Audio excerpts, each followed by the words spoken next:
Less stress, more time, more money. Welcome to the Cash Flow Contractor, short with Khalil bin Ali Haj. What's up, Cash Flow Contractors? Khalil here with a short on creating ideal customer profiles to help you have less stress, more time, and more money. Really excited to talk to you guys about this today. This is a really foundational element of marketing and sales and really any kind of business planning that you're doing for your company. And ideal customer profiles are something that we do from the beginning with a client whenever we start a relationship with them, because it helps us and guides us in everything that we do, from their website to their ads to their social media. Anything that we do strategically, we start with the ideal customer profiles. So let's jump right in. What is an ideal customer profile? So think of it just like a profile, like a Facebook profile. It's going to be all the information you can think of for an ideal customer of yours. And whenever you're creating a profile for a customer, you're going to cover things like their demographics, their needs, their goals, income, revenue, maybe the location that they're in, any interests that they have if you're thinking of more of a B2C consumer. And whenever you are creating these, an ideal customer profile is really for business to business, but you can also create an ideal customer persona, which would be more of a consumer, direct to consumer, like a homeowner. You're going to see ideal customer profiles mainly used with B2B. You don't see it often in B2C. Whenever you work with B2C and you're working with homeowners directly, you usually create a buyer persona. And I like to use ideal customer profiles, really the same method as you would use for B2B, just because it is a little bit more straightforward and it's less imaginative and novel in nature. But if you're familiar with buyer personas, ICPs or ideal customer profiles personas are very similar. I'm going to be saying ICPs a lot just to condense it, but that stands for ideal customer profile. So whenever you see ICPs, you're usually seeing them in large companies, enterprise companies, or software companies that are targeting different niches of audiences. And I really like to take the same methodology and apply it to contractors because I think it still applies and I think it's a really good framework. So why do you need an ICP or ideal customer profile? Really, it helps you to niche. And you may have heard the saying, the riches are in the niches. But too many times a contractor goes into business and they were an employee maybe for a different construction company and they said, you know what, I can go and do that on my own. And we've talked about this several times before, but immediately they become a business owner overnight and they have all of the responsibilities that happen overnight with owning a business, not just doing the work, but also guiding the business, getting the business, and administering the business. And so for a lot of contractors, when they do that, they think, oh, I can do this type of work anywhere, right? So for example, a plumber, they think, oh, well, I can go and do service work, and then I can also do remodel work, and I can also do new construction, and I can do it residential and commercial. And really quickly, because they're in all these different areas, they get stretched thin. And there's a different set of rules that apply in all these different areas, different set of tactics for growing, for completing jobs. You have to have different types of inventory on hand and different processes and procedures and different types of labor on hand to be able to do all those different areas. So with the ideal customer profiles, it really allows us to niche down into one area of things. It's key to planning because if you're going to go down into one niche, it's really easy to make plans for that niche. But if you don't make plans for that niche, it makes it really hard to figure out what your plan is for your business. And once you also, a big need for these ICPs is that it makes everything so much easier on the marketing and sales front. It makes it really, you're able to have targeted messages. You're able to have targeted ads. You're able to really define your website and tailor it to the people that you're targeting rather than having some generic website out there. We use it for everything like brand scripts, solution statements, one-liners, content strategy, email sequences, on and on and on whenever we're thinking of the ICPs for our clients. So that's what an ICP is. That's why you need it, why it's helpful. And we'll go into where you can actually use that here in a little bit. But first, I want to go into how do you actually develop them. And this is the meat of this episode here. And really, we're going to go through defining your niche, then determining your segment, and then from there knowing your anti-profile, and then from there going in to fill in an ICP template sheet, which is something that we're going to have in the show notes below. So really determining your niche, defining that niche for you. When you're thinking about a niche, there's a lot of different factors that you want to consider, right? It might be the type of work. I've already mentioned maybe you're thinking service, remodel, new construction. Choose one of those, hopefully. Unless you're a bigger company and you've already been in this for a long time, maybe you're able to continue working in all three of those areas or two of those areas, but really define what you're thinking about here. And definitely for an ICP template sheet that you're going to fill out, you want to have just one of these areas. From there, you may determine your niche by location. It may be that, hey, I only want to work in the state, and you're in a small state. If you're in Texas, you might want to choose a metro area like DFW, or even just Dallas or Fort Worth or Houston. You can also think about demographics, which is really helpful whenever you're working with ICPs on the B2B side, thinking about their revenue, right? If you're working with homeowners, you might be thinking about the square footage of the house, right? There's several different demographics that you can run through for a niche to figure out who you really want to be working with. The next thing you may think about is the project size. Maybe it's an amount of bedrooms or bathrooms. Maybe it's an amount of employees if you're B2B, or amount of offices when you're thinking B2B. It could also be if you're like a pool contractor, you want to think of the size of the lot. Or if you're doing pergolas or outdoor kitchens, you may think of the size of the backyard as well. Then you can even break down into industry if you're doing on the B2B side, where you're thinking about, hey, I want to target retail, or I want to target multifamily, or I want to target warehouses specifically. Whatever that is, you can also narrow down by industry. So take some time and brainstorm all of the different factors that you can think about for this niche. The type of work, the location, the demographics, the project size, the industry. Make a list, brainstorm. Where is it that you want to be working? Where do you enjoy the jobs? Where do you find the best profit margin maybe? What are you best equipped for as a team? Maybe you like being on large job sites because you can really set up shop for a long time and it's less movement and you don't have that many trucks. So you're able to be on that job site for a long time, and that's ideal for you.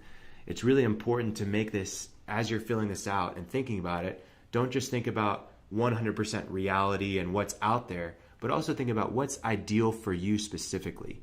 At the same, on the opposite end, you also don't want to go so ideal that you're ignoring reality. If you want to be working on these jobs that don't really exist, then the ICPs really won't match up. Okay, so you've brainstormed a list of all the different variables inside of a niche that you might want to target. Now it's time for you to actually select a niche, right? And so maybe you say, hey, I want to target retail B2B, or I want to target homeowners. When you do that, you need to determine what the segments are. We're going to end up having at least 3 segments inside of this niche. So if we're targeting retail, we're going to have 3 different types of retail. Maybe we choose those segments by the square footage of the retail space. Maybe it's by the location of the retail, where we're working in 3 different areas. Maybe it's the type of retail they're doing, whether it's clothing or appliances or whatever, books. I don't know what the retail that you might be thinking about, but maybe you want to do it by the type of retail. If you're working with homeowners, same thing. It could be square footage. It could be location. You could even do it off of annual income or the size of the lot. Those are all different segments that will work inside of a niche that you're working with. So if you've determined your segments, you want to choose that main differentiator. If it's going to be square footage, then the segments are going to be divided by that main differentiator. So let's say we're doing retail and we have 3 segments, and the main differentiator is square footage. Well, that first segment, I guess I should be going from over here left to right. Over here, you're going to have, let's say 1,500 to 2,500 square feet. And then here in the middle segment, you're going to have 2,500 to, let's say, 6,000 square feet. And then in the last segment, you're going to have 6,000 square feet plus, or you could even go 6 to 10,000 and 10,000 square feet plus if you want to create 4 segments. But basically, you've chosen that main differentiator as square footage, and so each segment is going to be divided by that square footage. There are obviously many other variables to think about outside of square footage, and we'll look at those in just a little bit. The next thing that you also need to consider is what your anti-profile is, your anti-persona, right? Who are the people that are not ideal, you don't want to work with, that do not fit? You want to have a column for that as well, so that you can think about all the factors that help you identify and qualify who do we not want to work with. As you're niching, it's really important that you're aware that you're going to have to say no to things, that there's going to be work that comes up that's not inside of your niche, not inside the area that you're targeting. And yeah, maybe you can say yes in the beginning stages because you do need that revenue coming in, but it's probably best for you to say no in the long run so that you can really focus your systems, your processes, your sales, your marketing in that one area so that you're really succeeding and becoming the best in that area. So we've talked about a lot of these qualifiers, right? And there's a lot to think about. But you need to select what qualifiers you're going to use as you're going through your segments and really define them. The whole idea is that we have our target industry or our target niche that we're going for, and we have segments inside of those. Well, there's more that defines these segments than just the square footage. We want to know for each of these segments what qualifies them, what are we looking at, how can we define them, how do we know who they are, so that we can start targeting them specifically by segment. So the things that you're going to want to consider are what we've talked about before, like location, annual revenue, what are their attitudes towards your line of work. Maybe, if we're doing retail and we're thinking about these clients or customers that are under 2,500 square feet, maybe they have a certain attitude towards your line of work as a plumber or an electrician or a remodeler or whatever it is. Maybe they have an attitude towards that. Maybe they have beliefs about the project, beliefs that it's going to cost X amount of dollars, or it's going to take X amount of time, or it's going to be this difficult, or it's going to be managed or not managed, whatever it is. Think about some of those things, the attitudes they have, the beliefs they have about the project. And then a lot of this is the internalization, the thoughts that they're having inside while they're going through the process of working with you. Maybe it's through the sales process. Maybe it's through the actual build out or the installation of the project, what's going through that process. And then post-project, what are they thinking as well? That they're not going to have to do any repairs for the next 10 years, or it's under warranty for 5 years. What are some of the thoughts that they're having? And you're really going to have to put yourself inside of your customer's shoes in these situations. From there, you're really going in and filling in that ICP template sheet. You've selected your qualifiers, you know your niches and your segment, and now you want to go in and fill that out. And the areas that you're going to be filling out are acquisition. When you acquire them as a customer, what is that like? And then feature preferences, things that you provide them, features of your product or service, and which ones they prefer and not prefer, and which ones they're indifferent to. And then pricing as well. We want to get an idea of what pricing is inside of each of these segments. So as you go through acquisition, you're going to be thinking about what are our value propositions? What value and benefits are we bringing to these types of customers in each of these segments? Then you're going to be going through pain points. What are really the biggest challenges that each of these segments have with our line of work? Then you're going to be thinking about the needs. What are the top priorities for these segments? What are they really concerned about? What needs do they have? What channels? What's the main channel that you're going to acquire these people on? Is it through door-to-door sales? Is it through a Facebook ad? Are people coming through you directly through the website? Is it through cold calling? What are the main channels that each of these segments are coming to you with, or that you're finding them through? And lastly, the purchasing process. We want to outline what the process looks like from we got in contact with them all the way through the installation of the project. What does that process look like? How is it different for each segment? It may not be different, but maybe it is because the job's so big. Maybe we have to bring a bigger crew. Maybe it takes a little bit longer. Maybe we have to do extra stuff on the insurance side. Whatever it is, you want to make sure you're going through that entire purchasing process. So that's the acquisition portion of that ICP template. The next portion is the feature preferences. What are the highest preferences for these segments? Maybe they really want a dedicated account manager that's going to be able to answer every single phone call and be able to give them updates every single week so they know exactly where they stand in that process. Maybe it's that they want, I don't know, as you're going through this with them, maybe they want to understand, they want a report, or they want invoices sent to a specific person, or maybe it's that they want you to be really clean whenever you're coming into their place of business, because they're still operating in retail and they want you to look professional and treat the space not as a job site but as an actual place of business. Those are some different preferences they may have.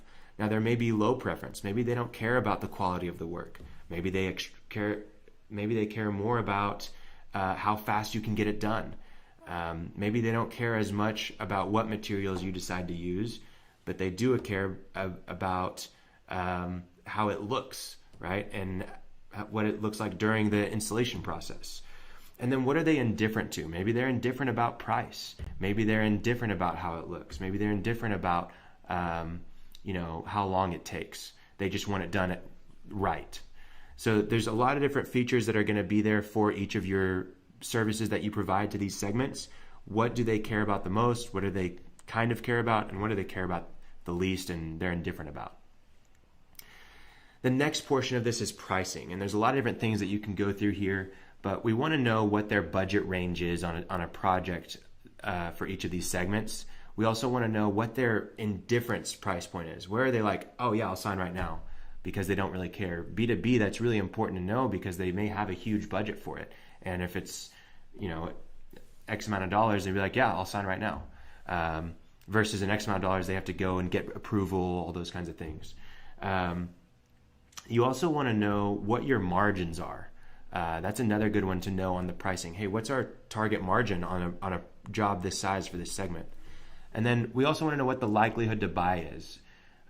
Maybe what we'll find is that as we're going through these segments, right, we're seeing that, man, this middle segment, it's really hard to get them to buy for some reason because they're more price conscious, or maybe they don't have time for these kinds of things, or whatever it is. But man, whenever we work with this highest area and the lowest area, they're ready to buy. Their likelihood to buy is so high.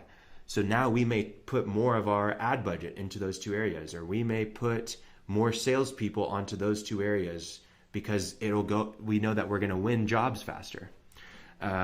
Those are the 4 things with pricing. You can do even more with that, but that's what I like to look at. So it's going to make a lot more sense when you do sit down and look at this ICP template sheet. And once you have it, you're going to be able to fill all of it in. It's going to take some time. I encourage you to go segment by segment.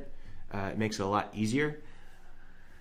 But then once you have filled everything in, it's really important that you go and you call customers that are inside of each of these segments and you actually verify the information. When you do that, ask for 10 minutes of their time, and you're going to have areas of the template that you're not really sure if, maybe you had to leave it blank, or you're not sure if it's accurate. Those are the ones that you definitely want to ask about. And you're going to learn a lot from that. You're going to have to change some of the information in there and tweak it. The ones that I love to go through are the value propositions. What brings the most value to them? I also like to go through the pain points with them for sure. From there, I like to go through the feature preferences and what that indifference price point is. Those are really the key areas that I learn a lot from whenever we talk to customers on behalf of clients. After we filled out this ICP template sheet, we learn so much from those conversations, and it really helps us in correcting the sheet to where it's accurate, and what it acts as a foundation for what we do in the future, and it keeps everything in line. So this is very time intensive. Make sure that you're working not just alone on this, that you're collaborating maybe with some of your team members, obviously with your customers as well. But go through it, and it's super helpful if you narrow down into segments. You're going to be able to plan better, to attack marketing and sales better, and your systems are going to be able to be refined if you do choose a niche and segment that niche. So where can you actually use this? We've talked about this we've talked about this in depth, but where is this actually going to come into play? Well, it's a foundational document, kind of like a business plan. Well, where does it come into play? Well, it really serves a purpose for the entirety of your business, but it's not that you're looking at it every single day. And it's the same thing with the ICPs. You're not going to be looking at this a ton in 2-3 years, But here in the beginning of using it, you're going to use it for your marketing. You're going to create brand scripts. You're going to create solution statements, which are shorts that we'll be doing here shortly in the coming weeks. You're going to use it on your website copy. Whenever you decide you're going to run an ad, you're going to be able to know, hey, this is exactly who we're targeting, and we can create that audience on Facebook or on Google. We can use these search terms on Google Ads. Whenever you decide to do direct mail if you ever decide to do direct mail, you know exactly who you're targeting, what neighborhoods you need to send that direct mail to, what industries you need to send it to. If you decide to make email campaigns that you send out, you're going to be able to use this. If you're going to create content like ebooks or webinars or articles, social media posts, you're able to start from these ideal customer profiles or personas and move on from there and create from there. So it really acts as a foundation for all of these things. And that's why it's a part of our onboarding for clients. It really just keeps you in the right direction and it keeps you focused. What I usually see, this is very time intensive, and usually people haven't really figured out their niche. And so what ends up happening is that they create these ideal customer profiles for one niche and they don't really segment it. And that's okay because it is time intensive. Go ahead and create just one of these things for a segment. Then they try to look at other stakeholders. So, if you're a roofer, you might be also doing this for insurance agents and for realtors. Maybe if you're an inspector, you're also doing this for realtors. And if you're a plumber, you might be trying to get inspectors as one of your segments on here that you're going to be doing it for in the beginning. But then you need to go and segment later on, or if you have time, do it now. Yeah, sure. Create these qualifiers and all of these different variables, like the acquisition variables and the feature preference variables and pricing variables. Think about those things for each of these areas, like inspectors, insurance agents, realtors, that may feed you jobs. It's really helpful to know all that information so you can target them as well. But then go back through and do it for that core segment of homeowners or the business owners or retailers, whatever it is, so that you can really know exactly who you're targeting and how to approach them. It's a foundation for marketing because you have to know who you're talking to. And when you know who you're talking to, it becomes a lot easier. If you don't know who you're talking to and you're just throwing out there what you do, it's not going to land. It's not going to sit well with people. It's not going to make sense. And you're not going to have a lot of success with it. So I know this was a lot. I know it's abstract, especially if you're listening while you're driving. It may be hard to visualize, but go and look at the ICP template in the show notes. It'll make a lot more sense whenever you see that, and go ahead and fill it in. And I'll also give one for a fake construction company that is filled in so that you have an idea of what to look for. But I would love to answer any questions you have around ICPs. I know that this is a foundational thing and it's not very tactical in the moment how you're going to increase your revenue right now. But I promise that if you do start to niche and you do start to take your company in one direction, you're going to have a lot more success in the long run. So I hope that you've enjoyed this short. I hope that it helps you in your business to have less stress, more time, and more money. And it's always a pleasure speaking with you guys. Thanks for listening to the Cash Flow Contractor.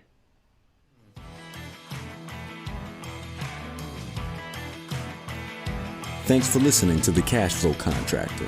Check out our website in the show notes or visit thecashflowcontractor.com.